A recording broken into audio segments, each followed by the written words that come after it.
Hey, it's your tutor Courtney Waterman, lover of anime, manga, and math. And this is another session of Tutor Me Senpai.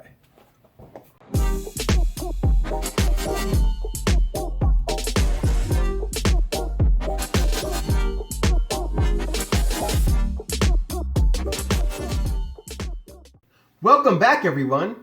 I'm Courtney, and this is another session of Tutor Me Senpai. Today we're going to be going over a 6th grade topic, order of operations. We will also be looking at some fancy tools to help us remember this precious order in the event that we're away from math for an extended period of time. If you have any questions about what we see today, feel free to put in the comment box below. If you have any question about your own homework that you would like to see on this channel, feel free to visit me on Facebook at Tutor Me Senpai. If you find this video helpful at all, please leave a like, it really helps the channel. Also hit the notification bell and the subscribe button so you know exactly when I drop my next videos. Well, before we jump into our question for today, let's talk a little bit more about what these order of operations actually are. As you're aware, there are a lot of mathematical operations that are at your disposal. You have addition, subtraction, multiplication, division, you got parentheses, you got exponents, so something like that. You got exponents. There are a lot of different mathematical operations that are at your disposal. But that also means there are a lot of different operations that are being thrown at you with every different question. So the question that we're going to tackle today is, which one of these takes priority? Usually when we tackle math problems, we look at things from left to right. So if we have 6 plus 9 minus 3 plus 2, you're looking at it from left to right. You're reading it this way, and you're attacking it one at a time. That's fine when you have all of one sign, or if you have something like an addition and subtraction. But when you start throwing in some of these other operations, it gets a little hairy as to which one we should do first. So I'll discuss 2 different ways to help you remember these order of operations.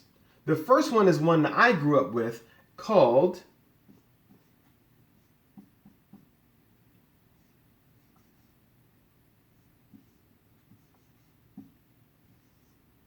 PEMDAS. Now this stands for parentheses, exponents, so once again, that right there, multiplication, division, addition, and subtraction. This tells you the order in which you should attack them. So if you see parentheses and multiplication, you know P comes before M, so parentheses are done first and then multiplication. Likewise, if you see division and exponents, well, your exponents will come first. The thing about PEMDAS is these are actually grouped together. M and D are interchangeable. So whatever one comes first, that's the one that you're going to do. It's not necessarily that multiplication is always done before division, but this is written in such a way where it might make you think that that's the case. Likewise, for addition and subtraction, these are also interchangeable. It doesn't really matter which one comes first, just make sure you're attacking them left to right. These 2 groups have interchangeable partners. M can come before D and D can come before M. A can come before S and S can come before A. However, this group as a whole will have to come after this group, will have to come after exponents, and will have to come after parentheses. This is something that I grew up with, and it works for the most part, but you have to do a little bit of extra remembering on your end because this is not all that clear. If you're just remembering PEMDAS as it is, you might fall into the trap of thinking that multiplication is always done before division, and likewise, addition is always done before subtraction. So if you get hit with a question that looks like this, and a question that looks like this, you might be tempted to always do the addition first, but in this case that would be fine, in this case that wouldn't be. So PEMDAS has its faults, but if you remember that these are interchangeable, you can kind of get somewhere. Another fault with PEMDAS is this only says parentheses. But there are a lot of other things that will fall in this category, as we'll see with my next example. One way to remember PEMDAS, because remembering PEMDAS in itself is kind of like weird, right? Like, who's going to remember this PEMDAS? However, there's a little saying that's tied around PEMDAS that goes like this. Please excuse my dear Aunt Sally. By saying that, you actually start remembering the first letter of each word in the order that they show up in PEMDAS. Please excuse my dear Aunt Sally. Parentheses, exponents, multiplication, division, addition, subtraction. So please excuse my dear Aunt Sally is a nice way to remember PEMDAS whenever you're trying to do order of operations. Now another tool at our disposal similar to PEMDAS is called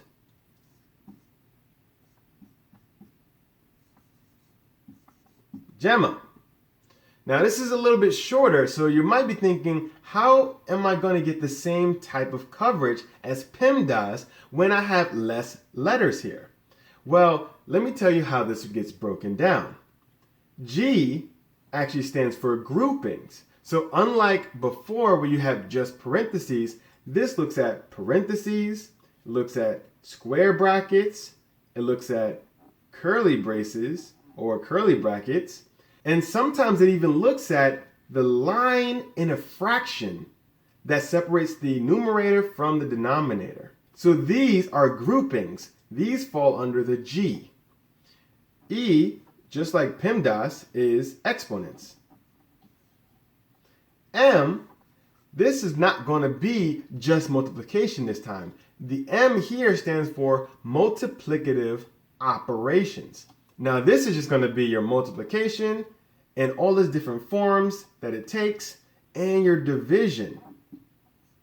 These are multiplicative operations. In order to divide something, you're just multiplying by its reciprocal. So multiplication and division are really hand in hand.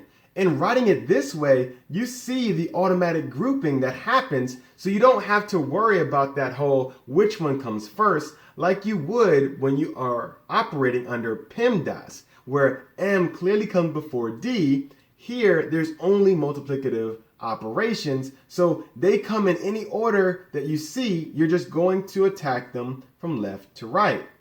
Likewise, for A, this is the additive operations. So your addition and your subtraction. There's no difference between a subtraction and an addition. You're just adding a negative number. So the additive operations fall under A. That way you don't get confused which one would come first. They are attacked the same way from left to right, but they're all grouped together. And now you see that this grouping comes after this grouping comes after that grouping, and this grouping comes after that grouping. This is GEMA. And you might be thinking, okay, how am I going to remember GEMA? PEMDAS had that nice, please excuse my dear Aunt Sally. How am I going to remember GEMA? Well, I leave that up to you, actually.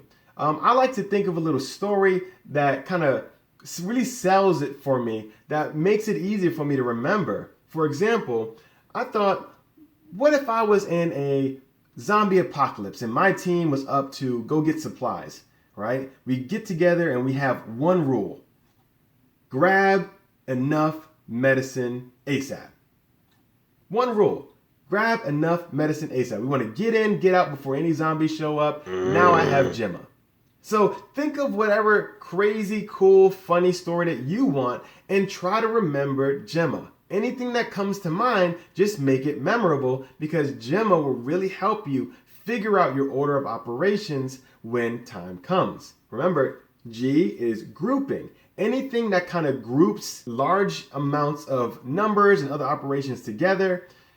Then you have E for exponent, M for not just multiplication, but multiplicative operations, and A for not just addition, but additive operations. So our question for today is asking us to simplify 5 plus 15 divided by 3 plus 2, all in parentheses, right? So we're going to do this using not PEMDAS, because I really want you guys to get familiar with GEMA, because GEMA really fixes a lot of the issues that might lie in PEMDAS. So we're going to do this using GEMA. grab enough medicine ASAP. So we're going to use GEMA and figure out what we have to do first. By simplifying this, we look at GEMA and we see, do we have any groupings? Well, remember the groupings were parentheses, the curly braces, the square brackets, and the fraction line that separates the numerator from the denominator. Are any of these present? Yes, we have parentheses. So we're going to do what's inside the parentheses first. So we're going to bring everything else down and focus just on the parentheses. And what's inside the parentheses? We have 3 plus 2. So we just add those together and you get 5.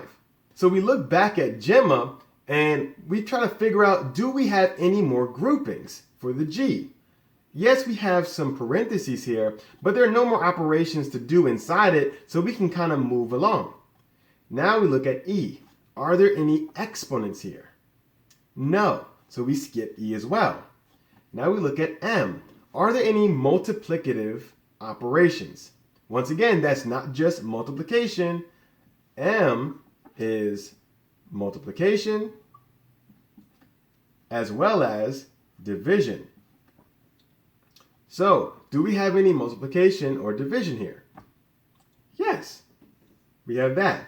So even though it comes after this plus here, this addition, we're going to focus on that because GEMA tells us multiplicative operations come before additive operations. So we're going to bring down this 5. Just keep bringing it down. And then we look at 15 divided by 5. What's 15 divided by 5? That gives us 3. So now we've looked at GEMA for the first 2 steps. We're going to look at GEMA again. Are there any groupings? No. Any exponents? No. Any multiplicative operations? No. All that's left is the additive operation. So you can just add what you see here. This is just going to be 8. So the final answer, once we simplify this, first focusing on what's in the parentheses, since our grouping comes first, is 5. And then we look at our multiplicative operations because we have a division sign here, which reduces this here to 3. And then we add the 5 and the 3, the 5 being brought down all the way from the top here to this bottom here to give us our final answer of 8. So that concludes another session of Tutor Me Senpai. Today we went through a 6th grade topic, order of operations. We also talked about nice, cool ways of trying to remember the order of operations with PEMDAS and GEMA. Now, I grew up with PEMDAS, but as time moved on, we found some shortcomings with people remembering things wrong and thinking that multiplication always had to come before division and addition always had to come before subtraction. So in trying to fix this, we got GEMA. But in the grand scheme of things, you have your grouping, you have your exponents, you have your multiplicative operations, and then you have your additive operations. Now we have GEMA, and I recommend you try to get used to that one because it becomes a lot easier to remember your steps if you have something that's a little bit more versatile.